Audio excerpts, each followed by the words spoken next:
Hey guys, Paul McClain here, and welcome to the Monday Morning Wake Up Podcast. And I've got a great treat for you guys today. I got my good buddy Trey Honeycutt on with us today. Thanks. Dude, I don't know how we got the Honeycutt nickname. I heard it from somebody, and I was like, I like I don't it. know either. I mean, people have made fun of my name my whole life, but Honeycutt was not one of the. So it's definitely an upgrade. It's So definitely an Honeycutt's a good one. upgrade, right? All right, we'll go with it, dude. I like it. Yep. Honeycomb, honey butt. I've gotten all kinds of different ones.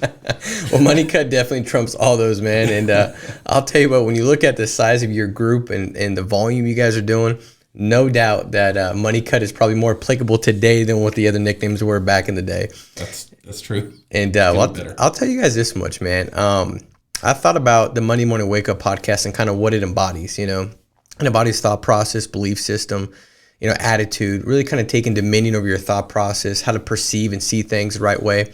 And many different guests we could have on. And but I think only a couple guests that are going to be as impactful about that specific topic as I believe you will be, Trey. I've got an opportunity and had a privilege to work with you, man. For now, God, it's been 6-7 years. Yeah, it goes by fast. It's been almost a decade, man. And which has been pretty cool because, just like you've seen the growth with, the organization, I'm sure the maturity and different things that have taken place with me being, 21 or whatever when we first started, in business together.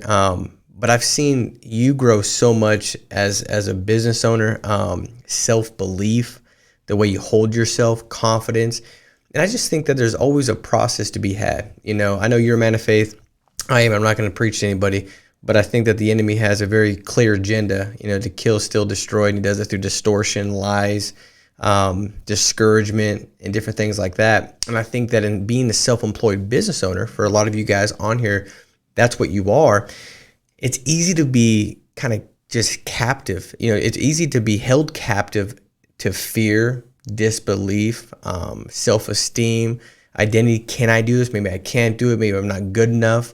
Maybe I don't deserve it. All these different things. And I've got a list of my own that I've had to deal with as far as like just not ever feeling good enough, never feeling like, I really deserve it. Always thinking that maybe I'm just getting lucky and I'm going to be revealed. But everybody has different things like that. And Trey, I've seen you, grow through all that from a position where you worked in the office to now, dude, you run one of the largest organizations in the insurance industry, approaching 2 million in paid business. And I almost need to timestamp this, right? This is March, because if you're watching this and it ain't March, well, he's paying probably 3, 4, 5, 6, 7 million, because the dang thing is growing like a runaway weed in the high desert. Where those things just like, man, I thought I just hula hoed that dang thing yesterday, and that's right. Twice the size now. But if you can kind of kick it off, man, by talking about in the beginning, some of the things that you had to kind of go through. Where were you at mentally in the beginning? Belief, thought process, your belief system, self-esteem, your identity, things like that. And then how did you work through all that, to develop yourself into a business entrepreneur, a businessman that you are now that leads one of the largest organizations across the country? Well, thanks, Paul. And it's an honor to be on this podcast. I've always been a big fan of the Monday Morning Wake Up Call. To answer the question, really, it's just been more of a process than anything else. I could tell you early on in the beginning, I didn't believe any of it.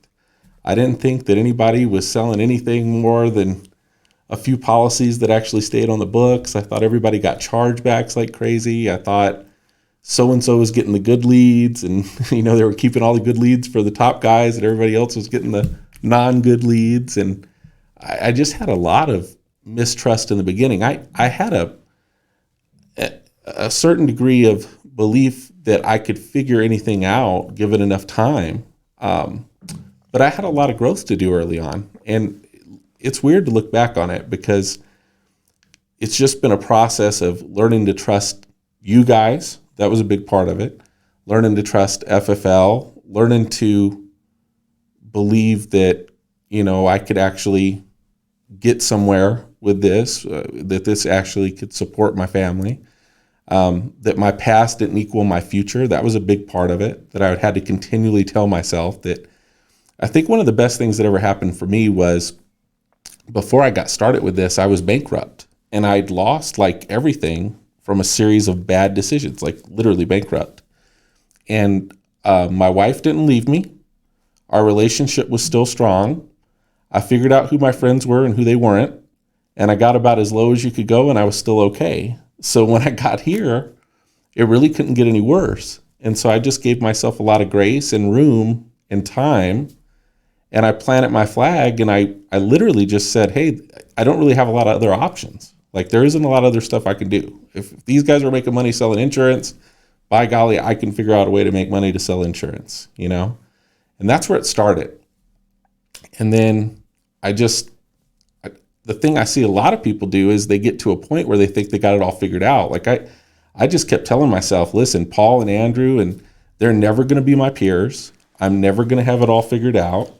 And I'm always going to put myself in a position with a willingness to learn and get better at it. You know, I think that was a lot of it. You know, Trey, I think that, everybody comes with a past, what they've experienced. And I think everybody struggles with that, man, at some degree where, that whole, and I love that thought process that, your past doesn't determine your future. Your thought process today is going to make your future tomorrow. But if you continue to operate from the thought process of the past and what took place and the feelings and the emotion that's derived from the past and your thought pattern that's been dictated and bred in the past, well, then you're going to go out there and you're going to take the steps, and your action, your choices are going to really go ahead and repeat what you had before, and this perpetual cycle takes place where you're like, man, I always just have this happen. Mm-hmm. Well, it's because you're thinking the same way and behaving the same way, and so it's really that shift of thought process. And for you, Trey, coming on board, I know that you said what was your what did you do before you joined Family First Life? It was a company where you got fired, and there was a fight that took place. Well, that was a while before, but I mean, I'd actually been fired. I had this belief that I wasn't good at selling because I had this sales job. It was a commission-based sales job. It was for a nationally renowned company that sold water softeners. And I got fired from that job. And the day that I got fired, I got in a fist fight with two people. And I would have won, but the one lady was like 67 and she punched really hard, That really is like a true story. That actually really did happen. And when they fired me, they threw all my stuff out in the street and they told me I was the worst salesperson that ever worked there. So one of the things I had to overcome early on was, I'm not the worst salesperson. Like, I can help people with insurance. They ask for the help. I don't have to convince them to buy it. Like, if you said, Trey, I need you to come over and convince my friend to buy some insurance. Like, I don't even know how to do that. I don't even know how to start the conversation. I'd be like, all right, Paul, here's what I'm going to do. I'm going to send your friend a letter. I need him to fill it out and then mail it back to me, and then we'll call him. It's the only way I know how to do it. And so that was one of the things that I had to get rid of as well. Let me ask you this, Trey. How did you, because what you said was spot on as far as being aware that you had this limiting belief that you weren't good at sales, which wasn't true because I've seen you sold. So, I mean, your training, I mean, the amount of agents you have on your team that write 30, 40,000, 50,000 a month, dude. I mean, there's no question that you've got a mind when it comes to selling. But, it's kind of like what Parker told me a while back. She said, Dad, I'm always right. And at first I thought, okay, Lord, we got an ego issue to deal with here. I gotta work with her on ego. All right, life lesson here, sweetheart. But she's like, every time I say I'm right, Dad. Every time I think I can, I can. And every time I think I can't, I can't. And there's so much truth behind that, And I was like, that's pretty profound. But that's just the way it is. And so how did you go from the belief that was really rooted in the past, a couple different experiences that, and, from outside people, from from other companies you'd been in, environments you'd been in, you had heard and developed this, I'm not really good at sales. How did you change that belief? Yeah. And how big of a deal was it when you did? Like, did it hurt you in the beginning as far as you sold below your level because of the belief? And then what was the difference that was made when you changed the belief, and how'd you do it? Yeah. Well, actually, I just immersed myself in Family First Life enough that other people's belief in me became my belief in me. That was a big part of it. I borrowed other people's belief, And then I adapted the mantle of I don't want to let these people down. Because the other thing I knew about me is I'm like loyal to a fault. Like I had a lot of limiting beliefs in a lot of areas, but I knew that I just didn't want to let you or Andrew or Sean down. And if I put myself in a position of accountability, I'd work harder not to let you guys down than I would, trying to get ahead.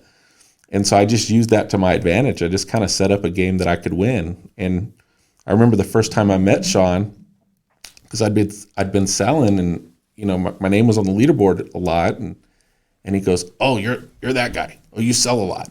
I'm thinking, do I really sell a lot? I didn't think I sold a lot, but I was on the leaderboard. And then before we left that conversation, he was in the backseat of the car and you were driving, and he rolls down the window and he goes, "You're too good not to be killing it, man. You could do 10 times more than what you think you can." And I was like, wow, he really thinks I could do 10 times more than what I think I can. And so I just believed him, and I just adapted that. But it'd be hard to do that if you don't put yourself in the environment. I mean, most people are just sitting in the corner sucking their thumb talking about how bad it is. I realized if I stay in this old environment, I'm going to get a lot of what I used to get. But if I get around people that believe more in me than I do, eventually I'll see myself the same way too. God, that's so good, man. And I think that, I'm a big believer in that, Trey. Like, through repetition of message, that's when you're able to sideline the thought process you've got, the belief system you have, and pick up the one that you've heard more frequently. And that's really the ticket. And what does that come with? It comes with time. Spending a lot of time hearing a different level of thought process where you can start to say, man, I think I can do this. Man, why not? I mean, why not me? Look at all these other people. Why not me? Why not now? That person did it and that person did it. And it comes through a process of time. It doesn't happen. And I think that's where some people, they think like, man, that person just started killing it. Like, where did they come from? They were kind of just getting by 10, and then boom. We could give, 100 different stories within the organization where we could point to people where it'd be easy for outside people, other agents to say, well, that person just all of a sudden. And it wasn't all of a sudden, it was they continued to go each and every day and persist, not quit. And they put themselves in an environment, like you said, where they were able to hear the right message over and over again. And they started to say, hey, you know what? I'm going to sideline this limited belief. I'm going to sideline this self-sabotaging behavior. And I'm going to pick up these because, God, it feels like more of what I should be thinking, because it is. Well, you've heard more. You've heard it more. And I think that the other way that you finally sideline a belief system or thought pattern is when it hurts so bad. When it's just like, and I've seen agents do that too, where it's like they just get sick and tired of being sick and tired, and it gets so bad where they're like, all right, forget it. I'm willing to stop my closed-mindedness, the way I see myself, the way I see leads, the way I see clients, the way I see this opportunity, and I'm going to go ahead and put that down and pick up something different because this isn't working. And I just think that the repetition of messages is an easier path to take. So for me, it was always like I just want to get in that environment. And I believe, Trey, that like one of the things that might matter more than most things, and it's one of the things that is unseen, that matters more than a lot of the stuff that we do see with Family First Life. We see comp, we see training, we see renewals, we see no contract, we see all these things. But I think what matters most, man, is that empowering culture. Yeah, that's right. Where you just step in, and I think everybody watching this, you're all created in the image of God. You have a seed of greatness in you.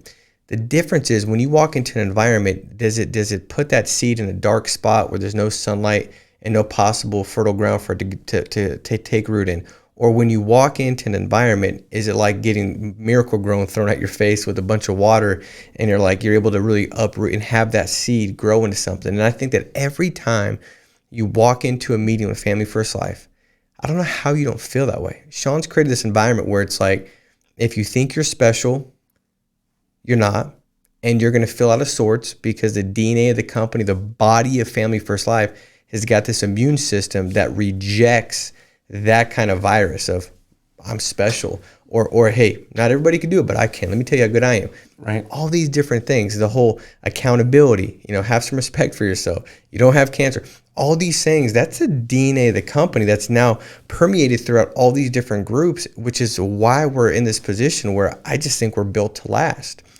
Now, Trey, the question I've got is, through through that process of you plugging in and, making the decision, and you had to make the choice to plug in to the environment. You had to make the choice to show up to the office. You made the choice to show up to the meetings. You made the choice to get on the calls. You made the choice while you're driving from one house to the next to listen to podcasts. But when you look at like having that take place, that process, I think it's very discouraging and a disappointing, state or season when you're working and you feel like you're giving it your all, but you've yet not seen progress. There's nothing to validate it. How did you hold on to something small long enough for it to become something big that it is today? What kept you moving while that process was able to take place? Well, really, it was two things. One of the biggest things was I was only really ever competing against myself. So I learned that. So I grew up speed skating. Okay, so speed skating is like an individual team sport. So you're part of a team, so you cheer on everybody else, but you're still competing against your team to do your best. Trey, I gotta be honest, I just was visualizing you in Speedos skating around the ring, and I couldn't help but start smiling. Well, my legs were this size, but my waist was about 25 inches smaller. So I don't care what your size was. I think you'd just be funny skating around the ring with some Speedos on, man. Yeah. Well, when I met my wife on a blind date and she knew that I speed skated, she's like, "Does that mean you dress up like Spider-Man?" And I was like, "Well, I'll do anything if you want me to." Boy. Yeah, that's how we met. I'll tell you the whole story of that one day. But so really it was two things. The first thing that was just this idea that I was just competing against myself. So what I stopped doing was looking to the left and looking to the right and comparing myself to everybody else, and just understanding I was on my own journey, and the only way to really fail at this is to quit. And I just resolved that no matter what, I was not going to quit. And then I knew the other part of that equation was the number one barrier to truth is believing that you already have it. So regardless of where I arrived in the business, I was never going to arrive in the business. I was always going to maintain a demeanor that I could be coached and talked to directly, and I can learn from other people's wisdom that were ahead of me. Because I'd messed up a bunch of stuff in my life by getting really egotistical for years and years over several different situations where I basically threw out the baby with the bathwater and ruined a bunch of stuff. So I just made a decision not to do that. The other thing was not compare myself to others, competing just against myself and that whole thing. And then the other thing was just moving the goalpost. So if I didn't arrive where I thought I should be, then what I would remind myself was I can't grow from where I think I should be. I can only grow from where I actually am. I would interrogate reality and say, this is where I'm at. I'm just going to try to do a little bit better. Next time I'm going to do this a little bit better. And it became a day-by-day thing. And honestly, I never actually felt like I was doing good at it. In fact, by the time I looked up and I was making like more money in a month than my wife made in a year as a school teacher, I still thought I was failing miserably. But because it was just a day-by-day process, and I was just focused on getting better, learning, finding ways to trick myself to make it exciting still. By the time I realized that it was working. That's the way it works, if you're doing it the right way, because your head's focused on the root, like what the activity is and the behavior of the day, and not the result. Because when you look up so frequently, you're gonna you're kind of looking at your result and what are you comparing it to. And I think that comparison, if it makes you feel really good, right, that doesn't serve you at all, because it's going to limit your potential and capacity. You're like, man, look how great I'm doing compared to Billy. Well, heck, right. Why are you? Billy's brand new. Why are you compared to Billy? Exactly. Well, and now you limit your ability. You limit yourself. And then I think when you compare yourself to somebody that's doing really good, right, that breeds insecurity. Mm-hmm. and a lack of confidence, which is a very necessary thing to build a massive business. And neither one of those serve God. Right. Either feeling like you're better and greater and you limit your ability that you got, or you feel like you're insecure and not good enough and you're devalued and not qualified. Yeah. And so I think that's such a big deal. I know you talked about like that commitment, like that was one of the big things where you just like, I'm committed to not quitting. So regardless of what storm comes and takes place, I think that when you stand on commitment, then even with storms and things that happen that you didn't want to have happen, you kind of seem to lean on the side of the fence where you find the good in it, where you can kind of like build from it, opposed to this victim martyrs mindset that woe is me kind of process. How does somebody, because I think, Trey, most people say they're committed. What's like a true test for somebody to really unmask their level of commitment and if they truly are? Yeah, that's a good question. Well, a couple caveats to it would really be, in my mind, I'd told myself early on that my work was my ministry, that I was meant to be here right now, and that everything that I encountered wasn't just for me, it was for the people that were watching. So I was always just trying to set a good example. That was really important. So that when people saw me encounter problems, I wanted to make sure that I handled it correctly as to not discourage anybody else. Like I just kind of put that on myself. That was a big part of it. And then I think another big part of it was just eliminating all the other options. Like I think what I did for a long time, if you looked at the 18 years of my working life before I got here, what I was always doing was I was always just looking for greener grass somewhere else, an easier way to do it. And the realization that I had here was, and a lot of it came from that culture that you talked about, where, the FFL culture will resist you like a virus if you're this way, is everybody still worked hard and they stayed really humble, and nobody was really impressed by anything fake. So it kept everything really simple in my mind of what I needed to do on a day-to-day basis. And to be accepted, the only thing I had to do was just work hard. And that was a lot of it. And then the commitment came day by day through that process. Like sometimes it was up, sometimes it was down. There were definitely times I still wanted to give up, but I didn't. And I think part of it's because I'm older and I just, I planned to quit and then I forgot. And so the next day it's like, oh, what was I supposed to do?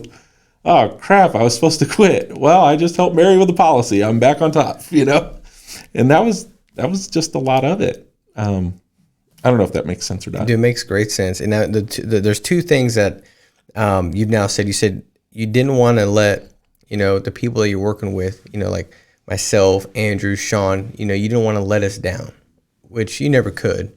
But in your mind, that was something that kind of you used to drive you. And then you said, I wanted to make sure that everything I did was empowering equipment. It was going to be valuable. My example was going to be beneficial for the agents. And sometimes it's, a failure is valuable for the agent if you can communicate and articulate to help them sidestep that specific thing. Mm-hmm. But both of those are rooted in just like caring about people, like just valuing people, loving people. And in both of those thought processes are ones that are not self-serving. It has nothing to do with you. It had nothing to do with you. It was, I want to contribute to the team. I want to be a team player. I want to be, and then the same thing with the agents you work with. And I know I've talked to many agents and they get that exact same sense and feeling from you.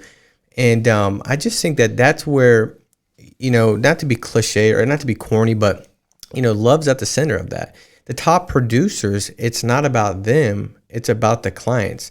And they've convinced themselves and they're convicted in the fact that the value that they provide far supersedes the benefit they have in a paycheck. And I think it's the same thing as you're working with agents and working with the people that are above you. It's really an attitude of gratitude, right? And so I think that's a big deal. The one thing I want to make sure to touch upon before we get to closing is, Trey, I've worked with a lot of teammates. I mean, a lot, dude. We've got a good group. I mean, several thousand agents I sold last month. And, I consider you one of the best examples of a team player. And I remember when we were going through litigation, as we started the company, which, I was on a podcast with Clay Sweet the other night. And he said, talk about the beginning of FFL. And I was like, so I was reminiscing to how it started. And I was like, man, dude, it looked a lot different. one carrier, no leads, just a really big vision. The vision kept us marching when everything looked like it was on fire. And I started thinking about, the litigation we were going through because we left the company. We're starting FFL. And I remember, talk about that story about, this is a great example of being a team player. When somebody came up and they were trying to serve, was it Brittany? Yeah, and she wasn't there, so they served Nicole instead because they said it was her, and it wasn't Nicole. It wasn't Brittany. It was Nicole. She tried to show the guy her driver's license, and they'd sent several people, and we weren't even trying to avoid it. To be honest with you, we were just like, dude, she doesn't work on Mondays. Just come back on Tuesday. So they sent like this guy, and he was a big buff guy, and he was mean. And really, he was just picking on Nicole and Shannon because they were girls, and he threw the paperwork in Nicole's face. And it made me mad. So I jump up and I grab the paperwork and I chase him out the door. And he's yelling at me or whatever. Well, he gets down to his car, and I'm just like, I'm putting this you served the wrong person. And in my mind, I was thinking, I'm going to help this guy save his job. You can't possibly be doing a good job for serving the wrong. I'm thinking about him, So I jump on the hood of his car and I put it under the windshield wiper, and he pulled back and he threw me off the hood of the car. So I almost died. And then he got out of the car. We were going to fight, and then we didn't fight, and he got back in the car. And then when I went to chase the car, I fell and tore my rotator cuff. And it was actually pretty funny. The funniest part about it, though, was Nicole she's Andrew Taylor's wife, right? This is back when she was his girlfriend. So she's standing on the second level, and Shannon's videotaping, and Nicole goes, "Oh my God, did you hurt your belly?" I'm like, actually, yeah, that actually did hurt my belly. So, dude, we gotta find the video of that. It's gotta be somewhere, man. If we find it, we gotta play it at the end of this clip. But just a team player, dude. And that was back when. Think about this, guys. Trey, that was back when you were making an hourly wage working in Andrew's office. Yeah. With Shannon, Nate, Nicole, and Brittany, and the staff we had there. You were working in the office as a recruiter. And dude, you were just a team player. Like then, you go in to the level that's set and then a little bit more. You were like the and then some kind of person. And I remember walking in to the gym, and it was like 5 a.m., dude. And I felt good about myself, man. Like, I'm going to go to the gym. It's 5 a.m. And you're sitting there. You're not sitting there. You're walking on a treadmill. Yeah. And you had the phone on speakerphone. And you were recruiting somebody at 5:02, and you weren't even on the clock. You were just working. Like, you wanted to help the betterment of the team. And you weren't even getting a benefit. You didn't know I was going to walk in and see you. Yeah. You would have never known that. And that's the thing. That's the thing where I wonder if that's one of the biggest, catalytic things that took place that's got you to the business you have now, that when nobody's looking, you still go and do whatever you can to put 100% in for the betterment of the team. And for everybody on here, somebody's always looking. And a lot of times that somebody's yourself. Like, right. Trey, you knew what you were doing. And that builds that deserve factor up, where you just know you deserve more. You deserve growth. Why? Because I just do stuff that I don't have to do. I go the extra mile. When nobody's looking, I'm looking, and I'm building that right reputation on myself. And so I think that's just such a big, big deal, man. As we're closing, any kind of, closing comments or thoughts, related to, this is the beginning of the week. It's Monday morning. Agents are attacking this week. Maybe they had a big week last week, right? And they've got this temptation, possibly, like, many have, where, man, maybe I can kind of coast and not try as hard this week because I had a big week last week. Or maybe they got crushed last week and they're like, man, can I just survive? Is it, they're dragging, they're trying to battle this business depression they got from the past week. How does emotional stability play a part in building a massive business? And any kind of closing comments related to anything else? I just thought that'd be a good way to kind of wrap it up. Well, to piggyback a little bit on what you said. So I always believe in the law of reciprocation. Like, if you give, eventually it'll be given to you. And a lot of what I see, where I see people make the mistake of, like, I've seen people quit FFL over just really jealousy.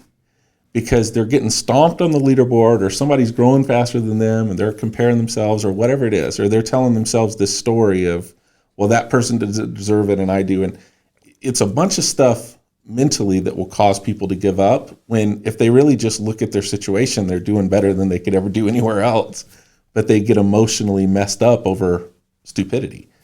And so the number one way to combat that is just to celebrate everybody's success, because you can't be a jealous jerk and celebrating everybody's success at the same time. Like, one's going to win out over the other. So for me, that was a tactic. Like when they try to say, look how bad Grady's beating you. Oh my God, I love Grady.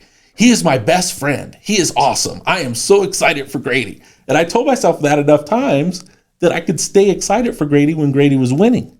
And meanwhile, my business was growing too. So what I would do is I'd be like, oh, Grady's growing, but I'm growing too. Grady's helping me grow by beating me, because I wouldn't work as hard.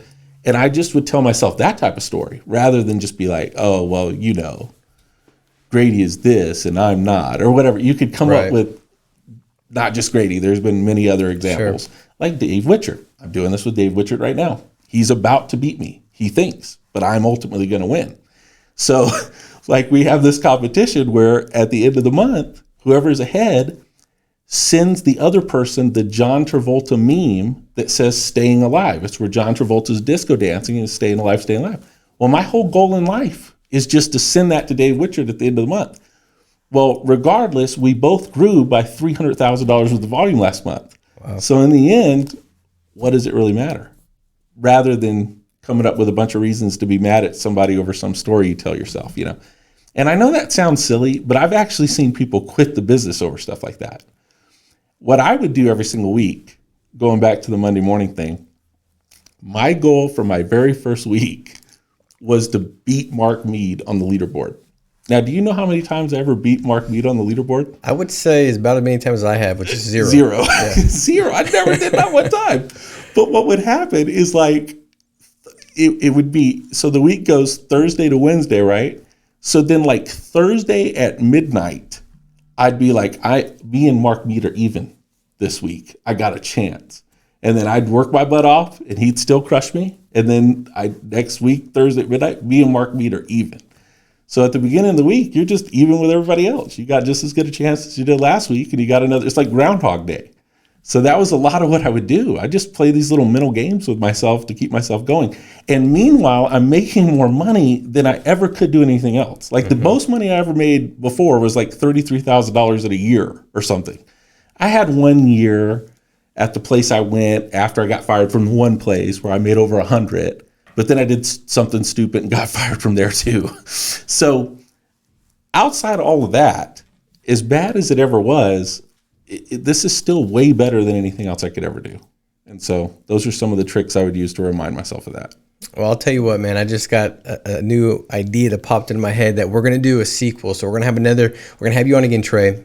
And the podcast, the Monday Morning Wake Up topic is going to be mental games that will lead you to success, because that's such a big deal, man. And I did the same thing. I'd always tell myself these narratives, and I would play these mental games that would really empower me to go see success. And so the one thing that I would encourage everybody, implore you to do today, this week, is what game are you playing? You're playing some game. What story are you playing in your mind? You're playing some movie. And is that game in line with the success you want? Or is it in line with detriment? Is it in line with you failing, quitting, and not being here?